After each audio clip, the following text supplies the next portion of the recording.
नमस्कार दोस्तों, स्वागत करता हूं मैं आपका अपने यूट्यूब चैनल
पता ही नहीं चलता। हाँ, उन्हें दो तरह के दुख मिल सकते हैं। गरीब का दुख, गरीब के दुख का मतलब है शरीर की ज़रूरतें पूरी ना होना और उन्हें दुख मिल जाता है। अमीर का दुख, अमीर के दुख का मतलब है ज़रूरत से ज़्यादा चीज़ों का पूरा हो जाना। कम खा लो तो एक तकलीफ, ज़्यादा खा लो तो दूसरी प्रॉब्लम। मकान ना हो तो दिक्कत, मकान हो तो भी एक तकलीफ। पैसा ना हो तो दिक्कत, बहुत पैसा हो जाए तो भी समस्याएं। लेकिन शरीर के तल पर सुख कोई भी नहीं पा सकता। शरीर के तल पर सुख का अर्थ है कष्ट का ना होना, बस इतना ही अर्थ है। फिर दूसरा तल है मन। मन की भी जरूरतें हैं, मन की भी मांगे हैं, मन की भी भूख है।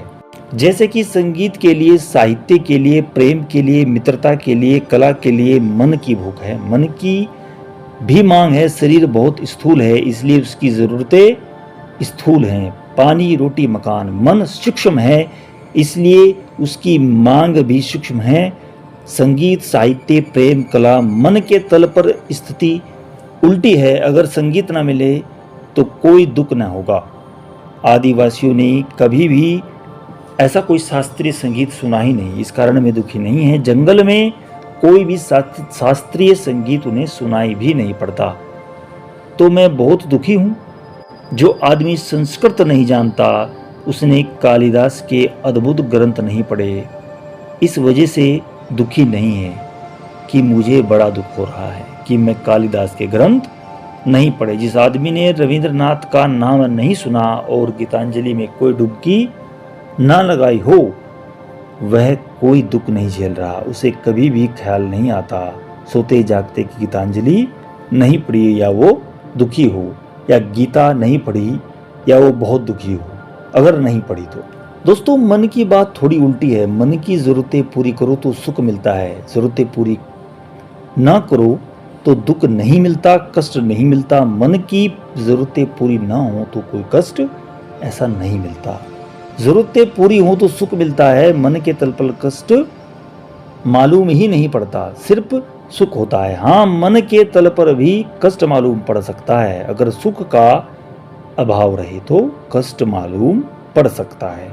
जिस आदमी ने शास्त्रीय संगीत सुन लिया उसे अब सुनने को ना मिले तो सुख का अभाव उसे कष्ट जैसा मालूम पड़ता है। मन के तल पर कष्ट नेगेटिव है, सुख का अभाव है। शरीर के तल पर सुख नेगेटिव है, कष्ट का अभाव है। मन के तल पर सुख मिल सकता है, मन के तल पर कष्ट नहीं मिलता। कष्ट सिर्फ अभाव है, अभाव होता है।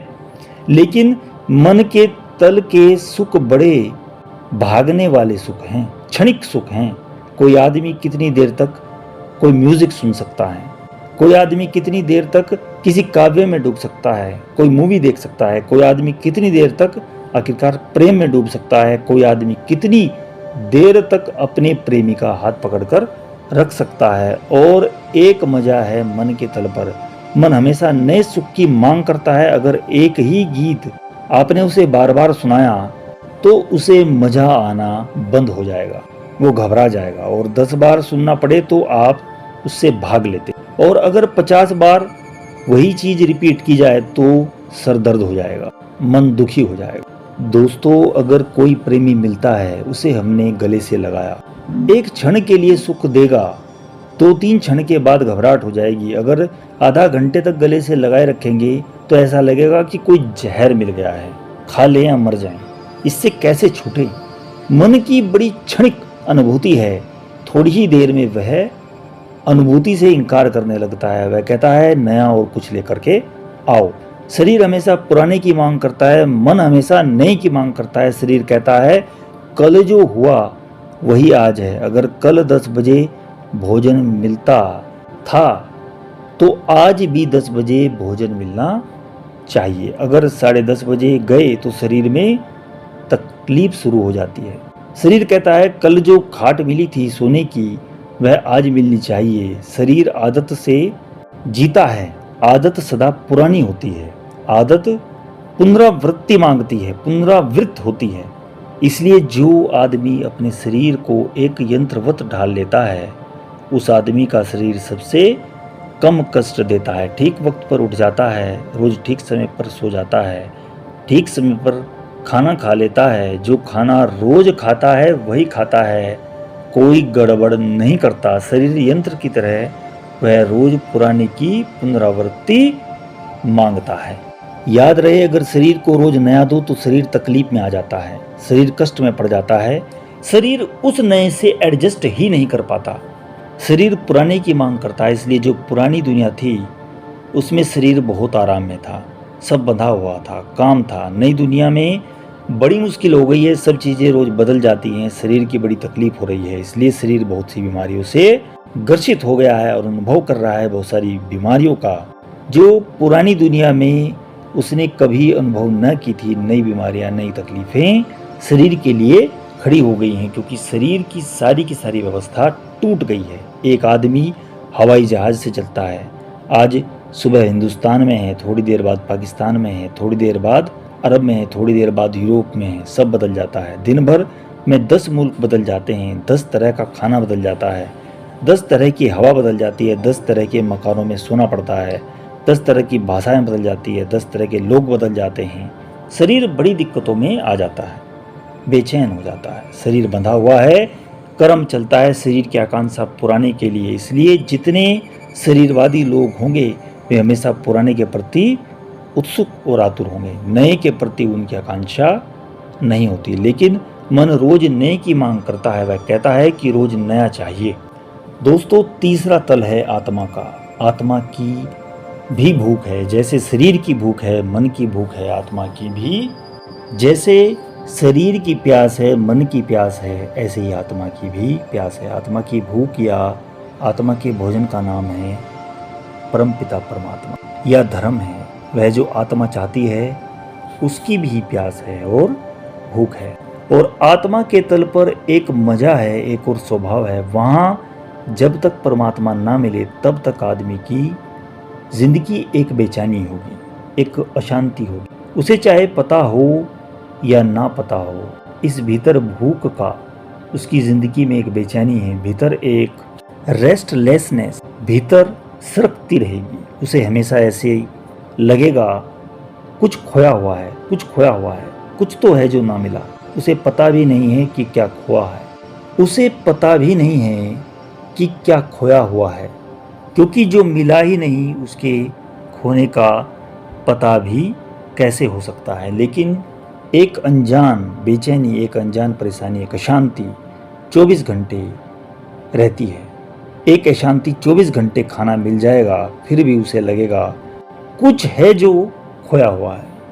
मकान बन जाएगा फिर भी लगेगा बन गया है सब, लेकिन कुछ है जो नहीं बना। संगीत सुनने को, कहने को सुख मिलेगा संगीत सुनने से, लेकिन फिर भी उसे लगेगा कि कुछ तो छूटा है। मन का सब मिल जाए, शरीर का सब मिल जाए, फिर भी पीछे खालीपन, एक एम्प्टीनेस भीतर प्रवेश करती रहती है। वह पीछे से चोट करती रही। वह चोट आत्मा की भूख है। वह कहती है आत्मा की जब तक परमात्मा ना मिल जाए तब तक सब मिला हुआ धोखा है। मित्र, इस आत्मा की भूख को भी समझ लेना चाहिए। नहीं मिलता है परमात्मा तो एक अनजाना दुख पूरे जीवन में छाया रहेगा। शरीर की तृप्तियां मिलेगी, मन के सुख मिलेंगे, सब झलकेंगे, खो जाएंगे, लेकिन एक अस्थाई स्वर दुख का, एक उदासी, एक बेचैनी, एक विषाद, एक एंग्विश, एक चिंता, एक एंजाइटी पीछे खड़ी रहेगी पूरे वक्त, जब तक नहीं मिलती वह अनुभूति जिनको हम परमात्मा कहें। तब तक यह बेचैनी खड़ी रहेगी और उसे जैसे ही उस अनुभूति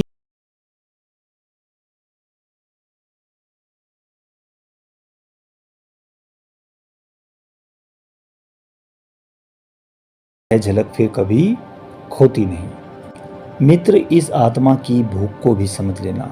नहीं मिलता है परमात्मा तो एक अनजाना दुख पूरे जीवन में छाया रहेगा। शरीर की तृप्तियां मिलेंगी, मन के सुख मिलेंगे, सब झलकेंगे, खो जाएंगे, लेकिन एक अस्थाई स्वर दुख का, एक उदासी, एक बेचैनी, एक विषाद, एक एंग्विश, एक चिंता, एक एंग्जाइटी पीछे खड़ी रहेगी पूरे वक्त।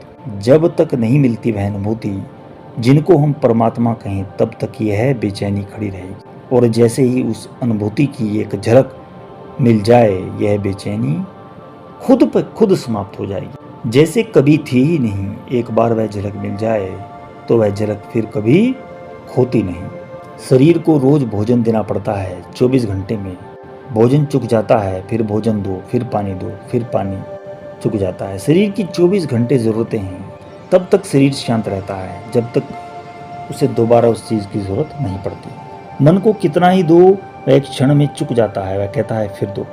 उसकी भूख एक क्षण में बदल जाती है। आत्मा को एक बार दे दो, फिर दोबारा उसकी मांग नहीं होती। जो मिल गया वह मिल गया और वह सदा के लिए मिल जाता है। शरीर के तल पर सुख नहीं होता, सिर्फ कष्ट होते हैं या कष्ट का अभाव होता है। मन के तल पर सुख होता है, कष्ट नहीं होता या सुख का अभाव होता है, जिसे हम कष्ट समझते हैं। आत्मा के तल पर होता है दुख या होता है आनंद। दुख गया कि फिर जो शेष रह जाता है वह आनंद है। उस आनंद की तलाश ही धर्म है। उस परमात्मा नाम के भोजन की खोज, उस खोज का विज्ञान ही धर्म है। और आज मेरे मित्रों ने चाहा कि मैं कहूँ व्यस्त जीवन में उस परमात्मा नाम के भोजन को कैसे पाया जाए। निश्चित ही जीवन व्यस्त है, सदा व्यस्त रहा है। व्यस्त रहने के दो कारण हैं, एक तो कारण है शरीर और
कि इतना क्रोध जाहिर किया जाए, लेकिन जिनके भीतर क्रोध भरा हो वे कोई भी मौका बेमौका क्रोध निकालते रहे।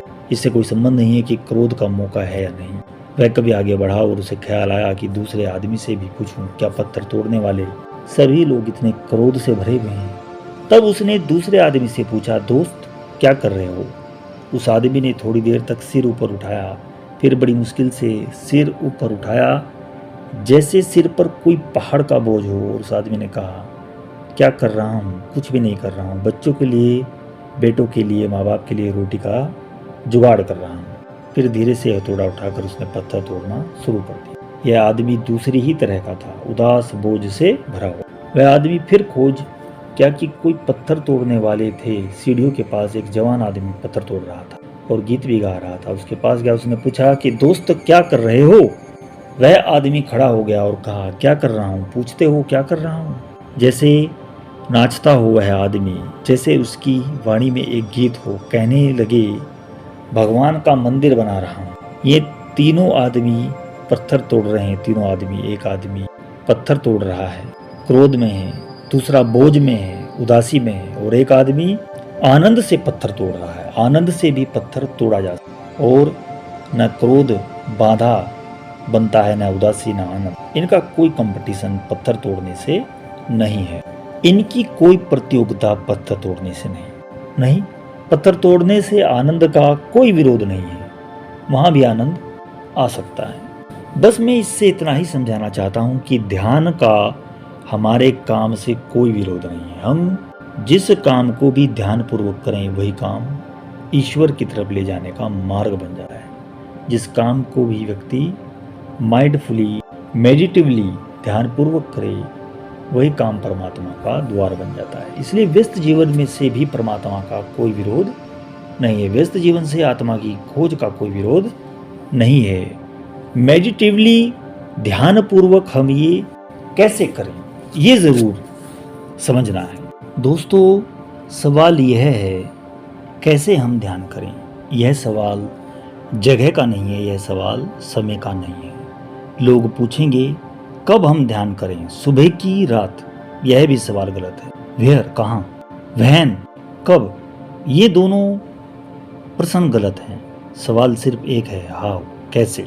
कैसे हम ध्यान करें? क्योंकि ध्यान का संबंध न समय से है और न स्थान से है, न टाइम से है, न स्पेस से है। ध्यान का संबंध एटीट्यूड से है, वृत्ति से है, भाव से है। इसलिए ध्यान में और अपनी व्यस्तताओं में कोई विरोध नहीं, बल्कि यह मजे की बात है कि जितना ध्यानपूर्वक आप काम करें उतने ही आप कम व्यस्त मालूम पड़ेंगे, उतने ही कम ऑक्यूपाइड मालूम हो। गांधी जैसे, महात्मा गांधी जैसे आदमी जो ध्यानपूर्वक जीते हैं, हम सारे लोगों से बहुत ज्यादा काम करते हैं, और कभी यह चीख पुकार नहीं मची कि मेरे पास समय नहीं है। गांधी ने इतना काम किया कि शायद पृथ्वी पर किसी दूसरे आदमी ने कभी नहीं किया होगा।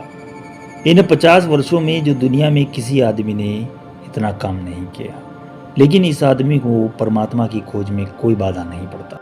यह ऐसे छोटे काम भी करने को तैयार है जिसकी हम कल्पना नहीं कर सकते। तो दोस्तों, ध्यान कभी भी, किसी भी समय, किसी भी टाइम किया जा सकता है। बस काम करने का आपका, ध्यान करने का आपका उस तरह का एटीट्यूड होना चाहिए। आशा करता हूँ दोस्तों वीडियो आपको पसंद आई होगी। दोस्तों, इसी अच्छे विचार और ऐसे सुंदर विचार के साथ मैं इस वीडियो को समाप्त करता हूँ, और अगली वीडियो में मिलूँगा कुछ अच्छे प्रश्नों के साथ और अच्छे आंसर्स के साथ। ओम नमः शिवाय।